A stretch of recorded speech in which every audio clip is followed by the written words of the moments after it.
My sister destroyed my life over a false accusation. After 10 years of hell, she admitted she lied. They say you never truly appreciate what you have until it's gone. For me, that's not just some inspirational quote you'd find on a coffee mug. It's the brutal reality that's defined the last decade of my existence. My name is Lucas.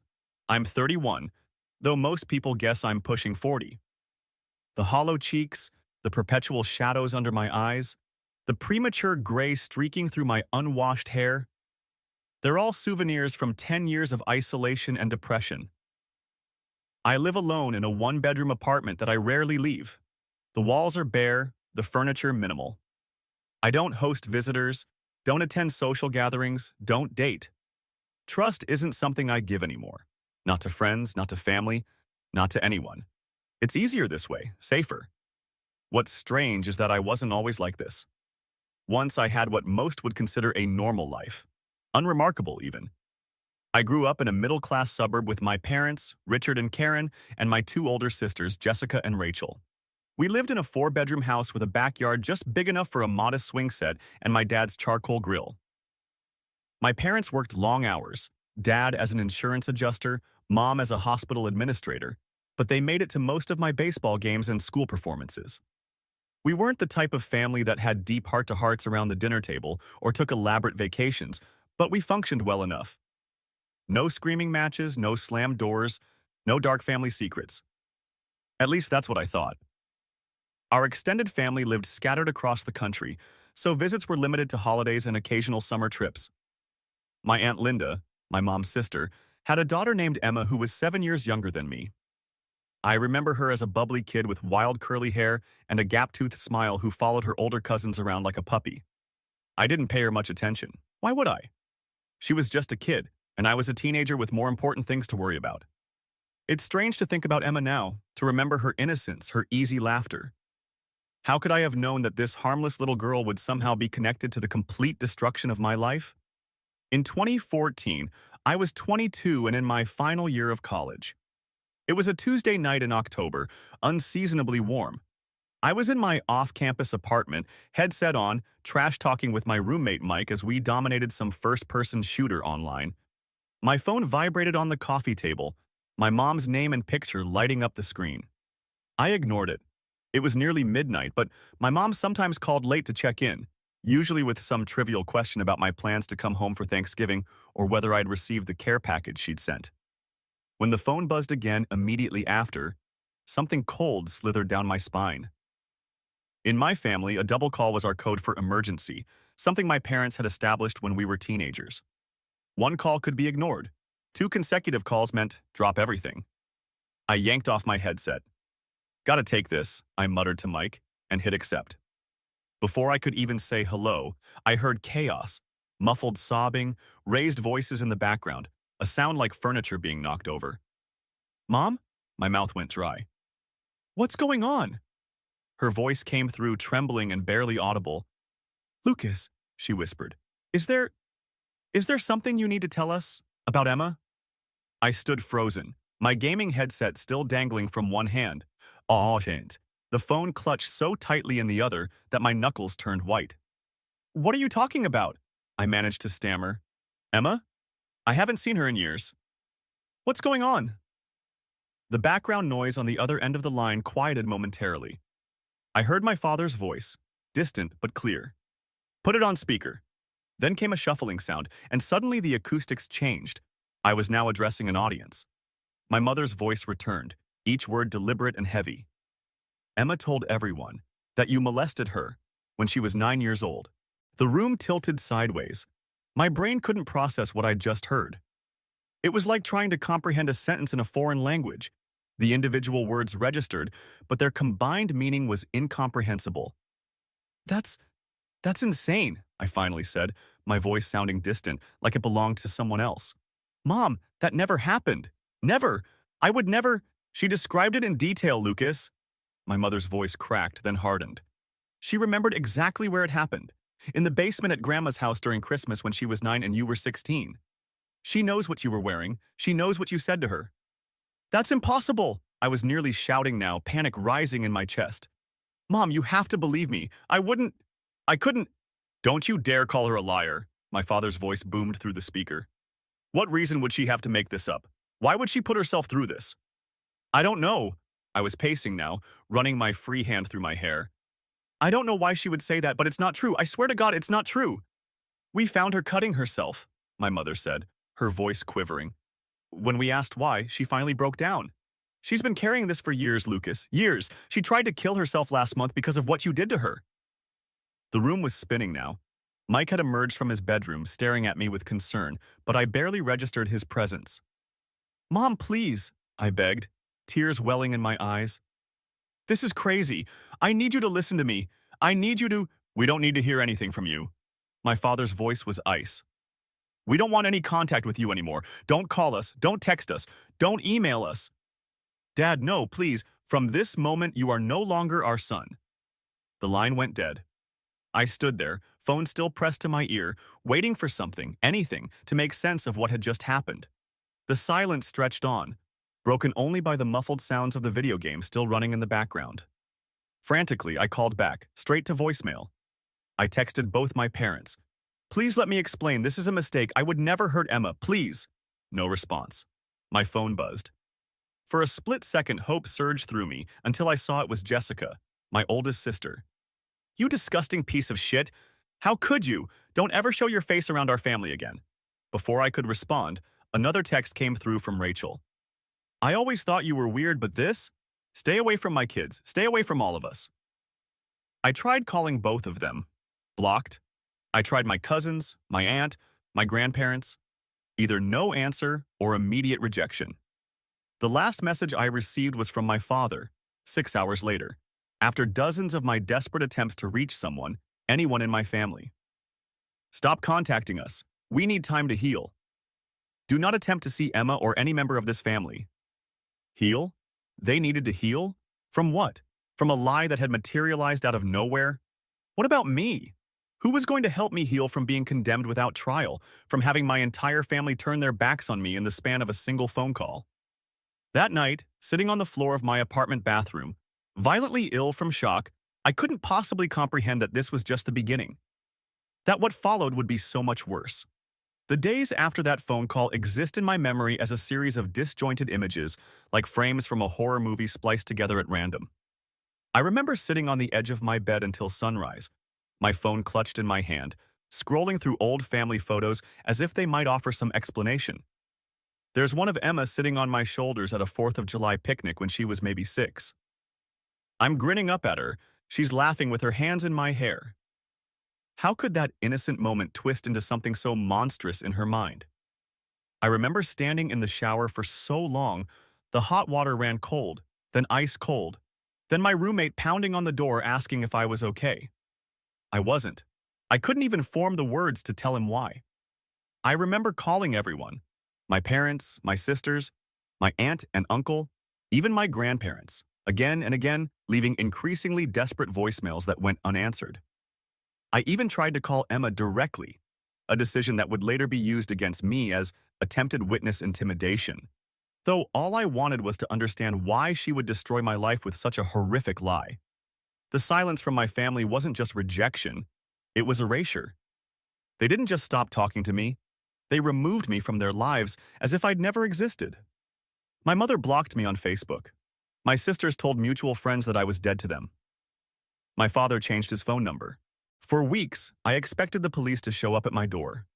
Every knock, every siren in the distance sent me into panic attacks so severe I'd have to sit on the floor with my head between my knees, gasping for air, convinced I was having a heart attack.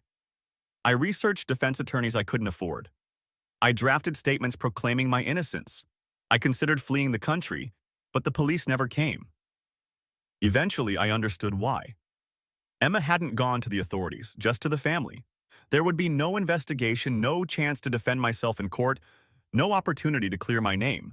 Just the private judgment and permanent exile from everyone I'd ever loved. That realization didn't bring relief. It brought a deeper despair.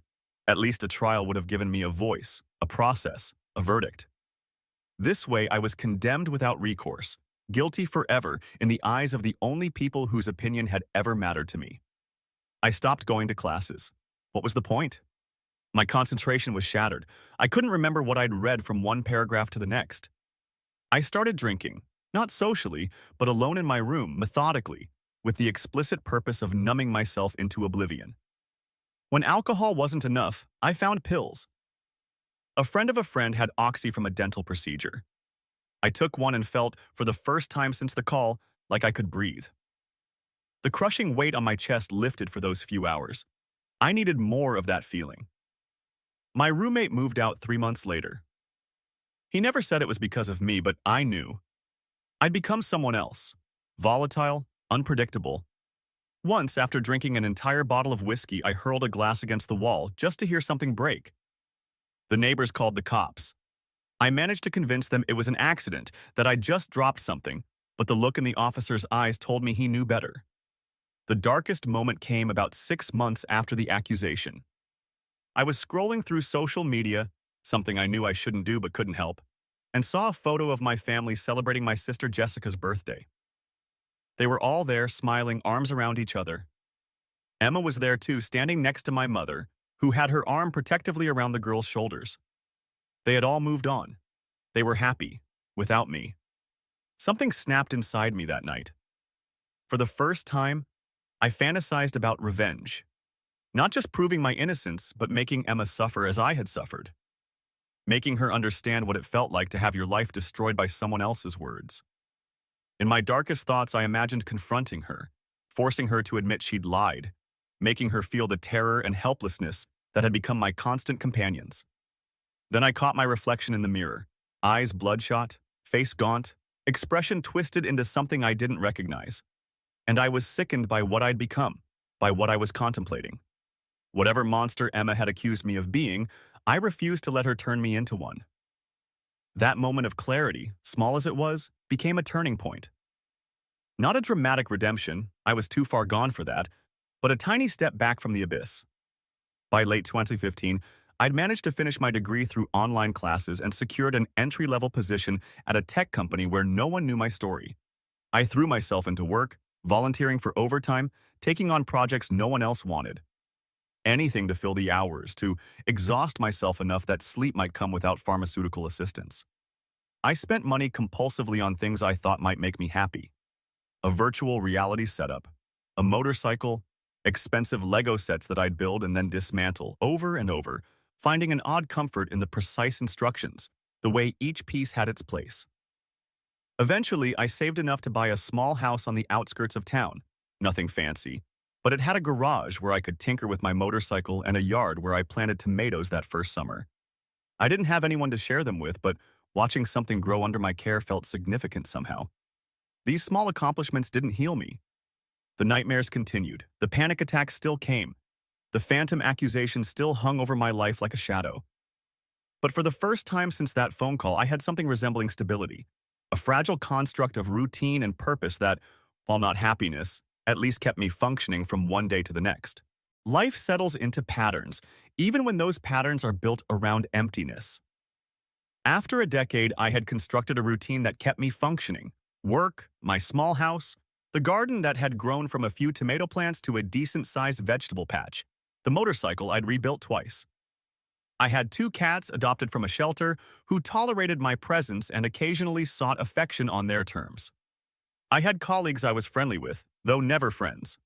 I hadn't been on a date in 8 years. It wasn't happiness, but it was stability. And stability, I'd learned, was sometimes the best you could hope for. That Tuesday evening was like any other. I was in my garage, tinkering with the carburetor on my Harley, classic rock playing from an old radio, the cats lounging in patches of fading sunlight. My phone vibrated against the metal workbench, and I absently reached for it, assuming it was a notification from a delivery app or a work email. The name on the screen froze me in place. Mom. For a moment, I thought I was hallucinating.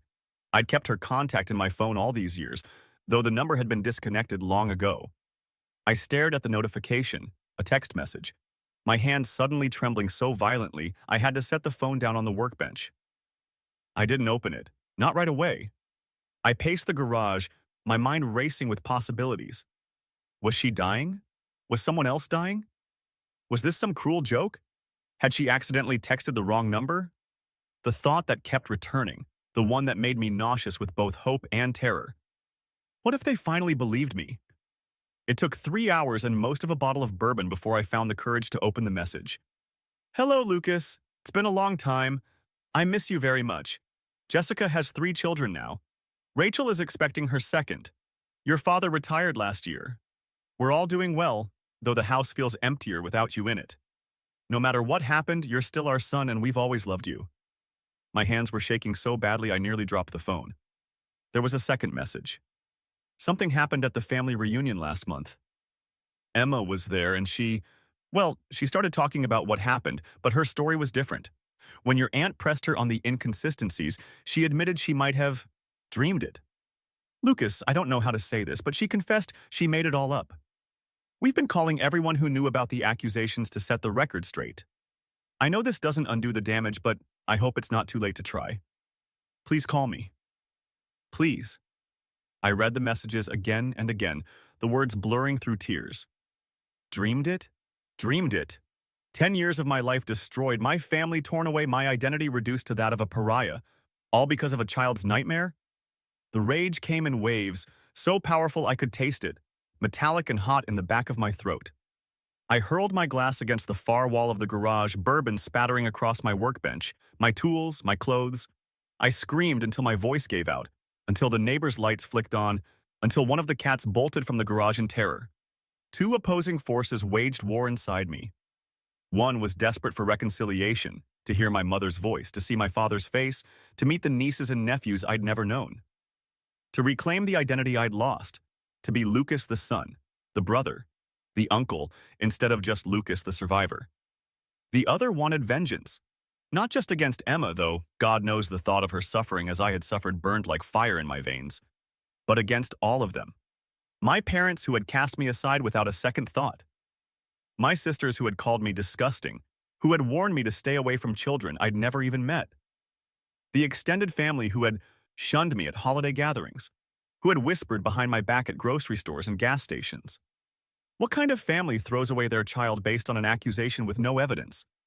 What kind of parents don't even give their son the benefit of the doubt?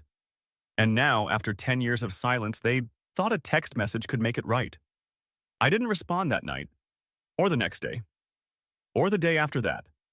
I carried my phone everywhere, reading and rereading those messages until I'd memorized every word, every punctuation mark. I drafted a dozen responses ranging from a simple, okay, to pages of raw, uncensored fury. I deleted them all. What do you say to the people who abandoned you at the moment you needed them most, who come crawling back only when your innocence is finally, irrefutably proven? What words could possibly bridge that chasm? And more importantly, did I even want them back in my life? A week after my mother's messages, still unanswered, another notification appeared on my phone. The name made my blood freeze. Emma. I hadn't deleted her contact either, though I'd blocked it years ago. I must have unblocked all my family's numbers during one of my drunken, desperate nights early on, hoping someone might reach out. My hand trembled as I opened the message, a surge of rage and curiosity battling within me. Lucas, I don't know where to begin. I'm so sorry for what I've done to you. I've been in therapy for years dealing with confused memories and psychological issues that I now understand contributed to my false accusation. I was going through a difficult time and somehow constructed this narrative that wasn't real. I know nothing I can say will give you back the years that were taken from you, and I don't expect forgiveness. I just want you to know that I never intentionally set out to destroy your life. My family has cut ties with me since I admitted the truth, and I understand now a fraction of the isolation you must have felt. I hope someday you can find peace, even if you can never forgive me. I'm truly sorry. Emma.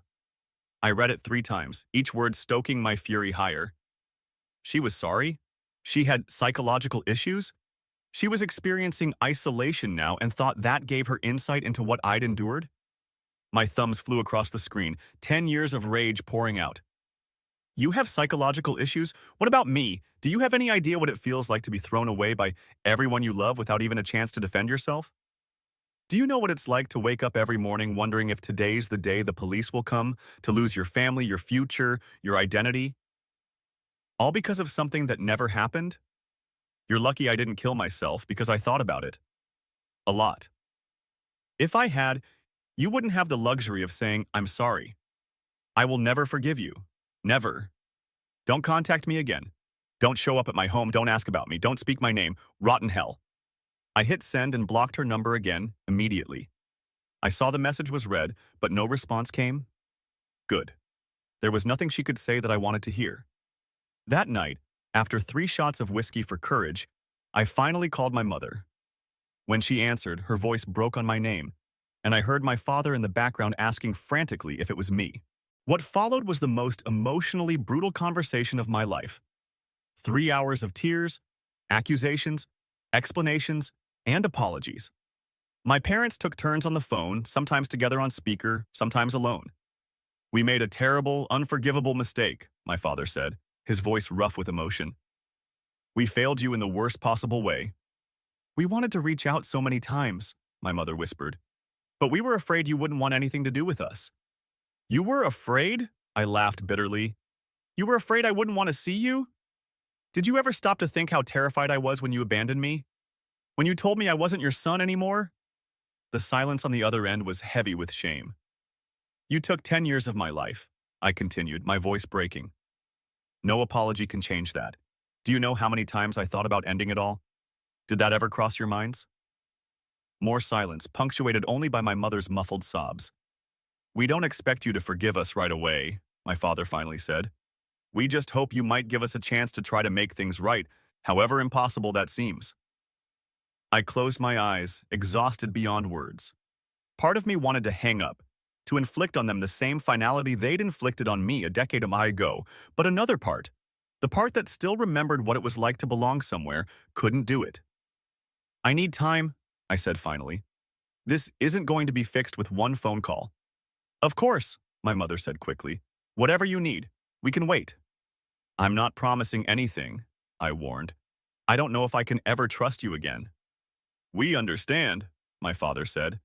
We'll be here whenever you're ready. As I ended the call, I felt something shift inside me. Not forgiveness, not yet, maybe not ever. But for the first time in 10 years, I allowed myself to consider the possibility of a future where I wasn't entirely alone. It wasn't much, but it was a start. 3 months after that first phone call, I agreed to meet my parents at a restaurant halfway between our homes. I chose a public place intentionally, somewhere I could leave if things became too overwhelming, somewhere with the ambient noise of other diners to fill the inevitable awkward silences.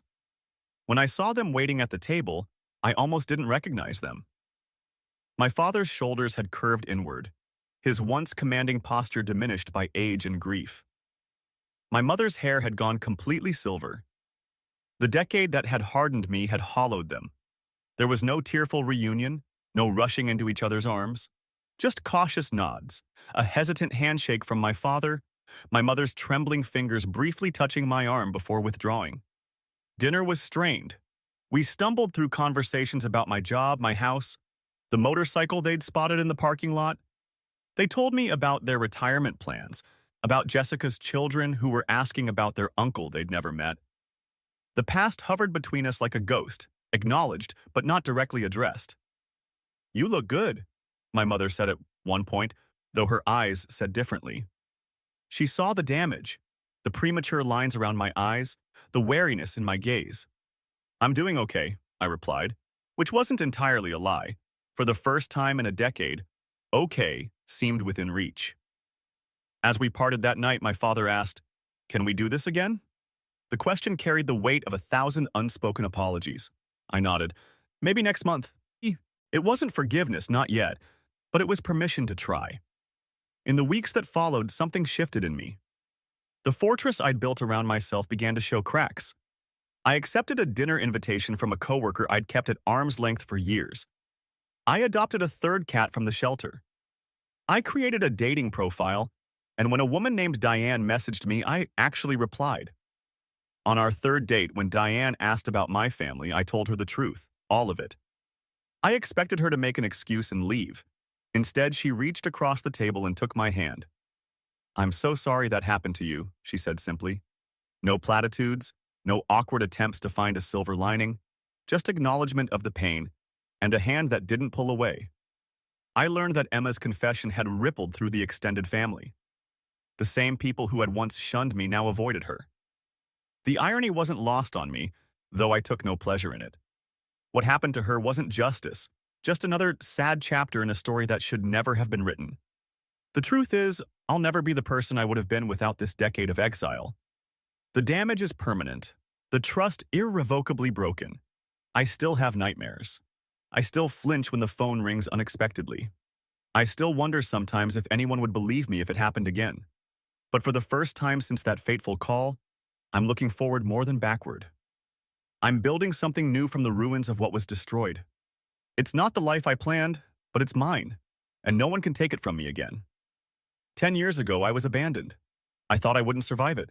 I was wrong. I'm still here, and I'm still alive.